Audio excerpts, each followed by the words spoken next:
Janos Paniknis was a new Lutheran minister traveling to his church in Countess, Transylvania. The closer he came to the village, the more he heard the stories. Young girls had been going missing for years. Upon reaching his new church and trying to put things in order, things got only more ominous. In the church records, there were dozens of dead and missing girls and young women. Many of the missing seemed connected to the castle, Countess, and its lord, the Countess Elizabeth Bathory, a woman of legendary beauty with great wealth and great power. I'm Mick Biddick, and this is History is Criminal. In this episode, we go way back and try and sift through the legend to find the facts behind the Bloody Countess, Elizabeth Bathory, possibly the most prolific serial killer in history. And while Vlad the Impaler would lend his name to Bram Stoker's Dracula, it may have been the Bloody Countess that inspired him. The legend: Bathory's husband taught her to be cruel to the servants laboring for them. He was known for beating and even torturing his servants. Soon his young bride would take part in the brutalization of the servants. However, when the husband went off to war, never to return, things became unthinkable. A young servant girl pulled the Countess's hair while brushing it. When the Countess struck her across the face, causing the girl to bleed. The blood flowed so freely that some of it dripped onto the Countess's hand. The girl was taken away for punishment, but later the Countess noticed her skin, where the girl's blood had spilled, was now smoother and whiter. To the Countess, it seemed immediately clear that the blood of virgins was the key to everlasting youth. This started the Countess to collect young peasant girls. The purpose of her collection: to drain the blood of the girls. Bathory to remove every last drop of the crimson fluid and bathe in it, taking so many girls that the village ran out of peasant girls, causing the Countess to turn on her own class. Once her bloodlust included the daughters of nobility, the authorities took notice. Only then did the ruling power seize the Bloody Countess, putting an end to her reign of terror. As horrible as that story might seem, reality may be even worse. First, it should be noted that no historical source says that Bathory actually bathed in blood.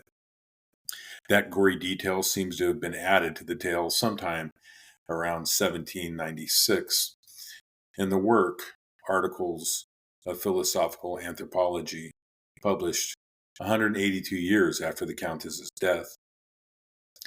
It wouldn't be until 190 years after that Raymond McNally made a serious academic review of the record and painted a clearer picture of the woman known as the Bloody Countess. Before going on, I think it is important to note that Elizabeth Bathory has her defenders. Some think she was set up, a wealthy, powerful, educated woman. Other nobles wanted to take her down, and in doing so, take her land. The Dr. Anna Kochek Bailey of Cambridge University even goes as far as to suggest that Bathory might have even been rescuing girls, smuggling them out of a war-torn region. However, the court records and a reported diary of the Countess refutes these claims. What the record tells us: Elizabeth Bathory was born 7th of August, 1560, in Nybador, Transylvania. Her family was of nobility. Her uncle, Stefan Bathory, was the king of Poland. Her cousin, Gregory Thorso, the Count Palpatine of Hungary, giving him the power of the king of Hungary over legal matters in what is today Slovakia. At a young age, she was betrothed to Count Boris Nedorsky. Nedorsky was only a few years older than her. He was the eldest son and heir to one of the wealthiest families in Hungary. She would grow into a great beauty and was said to be one of the best educated women of her day, able to read, write, and speak in at least 4 languages. Nedorsky was said to have been barely literate in his mother tongue, but could speak both Latin and German, which was believed would serve him well leading soldiers in the constant wars of the region. This was an age in which education was not viewed as important. Even governmental and military leaders had little education. That being said, her level of education was even more remarkable. They married on the 8th of May, 1575. Her age, 15, he, 19. He would take her last name, as Bathory was a greater noble house than the Daski. They took up residence in Countess, in what is today Slovakia, in the castle, Countess. The castle sat atop a hill with a commanding view in all directions.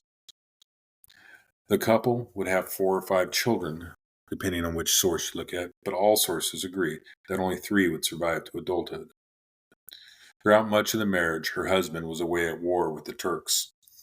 It was said that while serving, he learned how to torture prisoners to extract information, or sometimes just for the sick pleasure and revenge. These stories also suggested that he taught these horrible techniques to his wife, and that together they would partake in torturing of their servants who had failed at their duties. For a noble, to torture a servant was not illegal in Hungary, while it was frowned upon, especially if the torture became too harsh. In fact, it was later reported that the Countess would always request a special private room whenever she traveled to have a place to torture her servants. It would not be until after her husband's death that things are said to have gone completely off the rails. While some say the murders start while he was still alive, most sources at least believe the killings escalated after his death in 1604. Now, while the story of the first victim doesn't show up in court records and seems to be based more on folklore than documentation, there were reports of young peasants' girls going to work at the castle and never returning. While names and timelines get a little fuzzy at this point, it seems that the Lutheran minister Istvan Magyari was connected to the castle at this time. The Countess, it also seems, wanted to see that the girls were given a proper Christian burial. This would have been the duty of Magyari. The minister also kept a record of the girls who died in the castle. Magyari would leave this position sometime around 1607. His replacement to the village of Countess was Janos Peniskas. And in a scene that sounds like it comes out of a 1950s horror film, or maybe Young Frankenstein by Mel Brooks, as Janos got closer to the village and the castle, he heard more and more stories. The stories, steeped in folklore, told of vampires and missing girls. What he made of these stories, we do not know. The peasants of Transylvania were known to be a superstitious people, so he probably at first simply wrote the stories off as the tales told by the poor yeoman class. As the Countess was the most important noble in the region, he would have had to present himself to her. When he arrived at the castle, he was told that the Countess was recovering from an illness, but would meet with him anyway. He noted his shock at seeing her. Although near 50 years of age, her legendary beauty was still very much apparent. After making the required introduction, he returned to the village and went to the church to get things organized. While going over church records, he came across a long list of girls who had died while working at the castle. His curiosity was piqued when he saw a recent entry that stated 9 girls had been brought from the castle in one night. Further, it did not say they were given a proper burial, but instead, all 9 had been dumped into a vault near the wall of the castle. Janos, and then what must have been a fit of curiosity, decided to go look into the vault. Side note here. Stories of vampires going around, missing young, dead girls, and you decide to go snooping around a creepy vault? Okay. Upon entering the vault, he found 9 boxes haphazardly stacked in the corner. Deciding to open one of the boxes, he was shocked and appalled by what he saw. Each box contained the body of a young girl. While he expected that, it was the conditions of the bodies that threw him. Each body showed signs of physical abuse: smashed skulls, stab wounds. Many had been partially burned, but what was the most shocking was that many of the bodies appeared to have bite marks on them.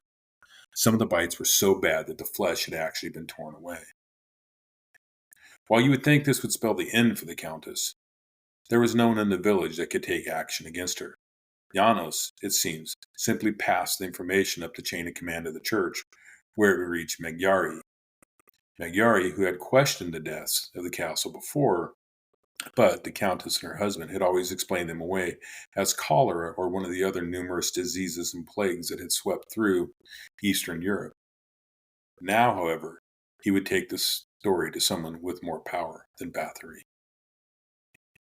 Adding to the Countess's trouble was the idea that few people in the village would any longer allow their daughters to go to the castle. Maybe even the village was, in fact, running out of young girls. So the Countess started to bring in servant girls from farther away. She also started to bring in daughters of lesser aristocrats, under the idea that she was going to educate them in the finer ways of life. By 1607, rumors included that not just peasant girls were dying at the castle, but also members of the aristocracy. This may have been a key factor in getting the authorities to act. The killing of peasants would have been frowned upon, but the killing of the upper class, now that was an issue that the authorities would have to take note of. Still, however, it would not be until 1610 that King Matthias of Hungary ordered an investigation. Now, it is also important to note here that King Matthias owed a large sum of money to Bathory, and if Bathory was convicted of a crime, that debt would be erased and her holdings given over to the crown.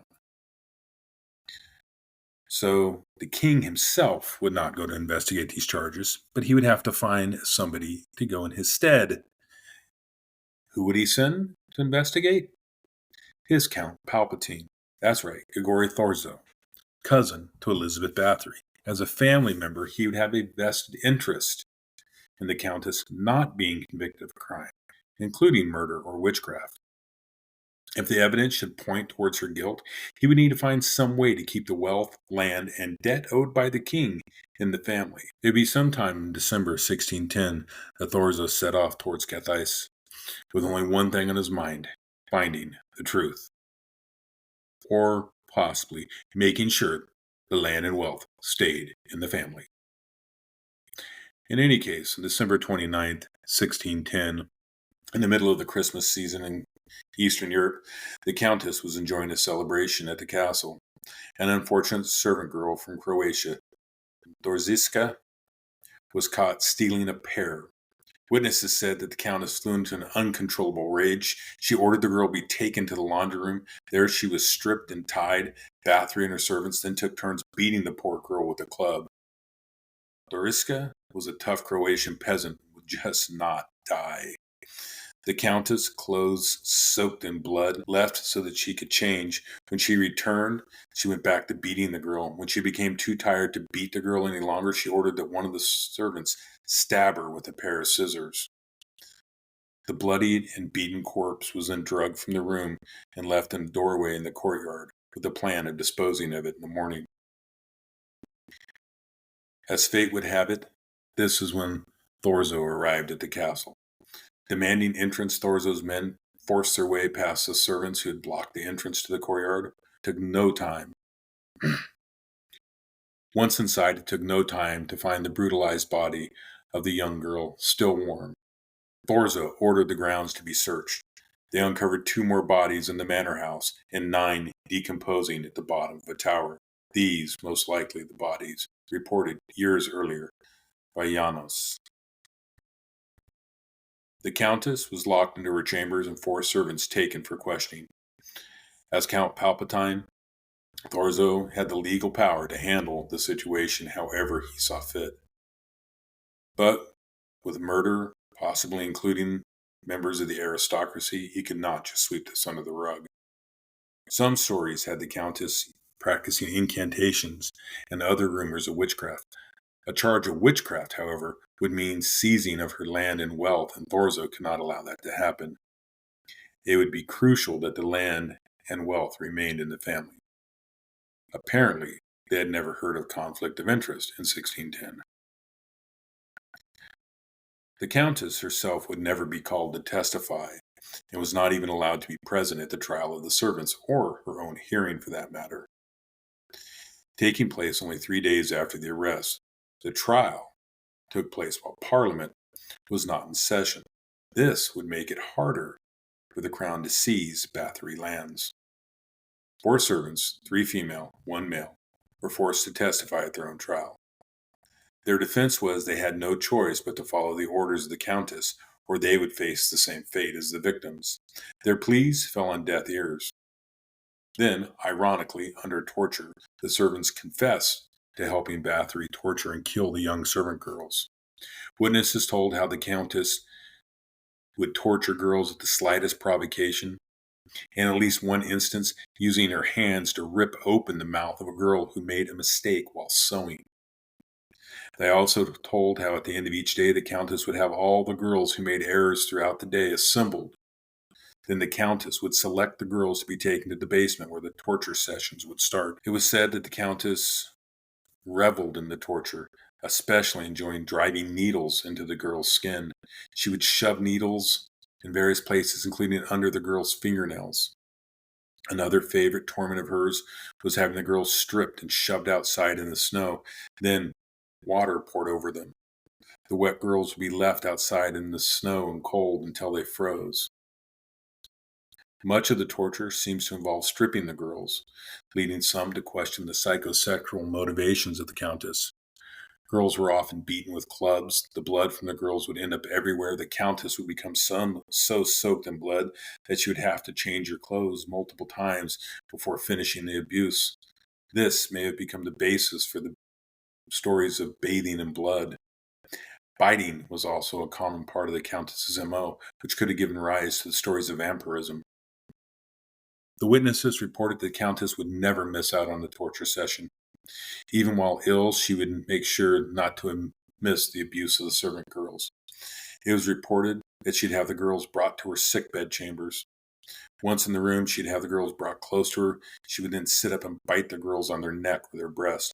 Many of the girls were then burned with a flat iron, often on their faces. Of the 4 witnesses, 3 were found guilty of aiding in the torture and murder of between 30 and 40 girls. 2 of the servants, the women, were tortured before being put to death using hot pincers. Their tormentors pulled their fingers off. The girls were then thrown in a fire while still alive. The 3rd convicted servant, a young man, due to his youth, the decision was made not to torture him.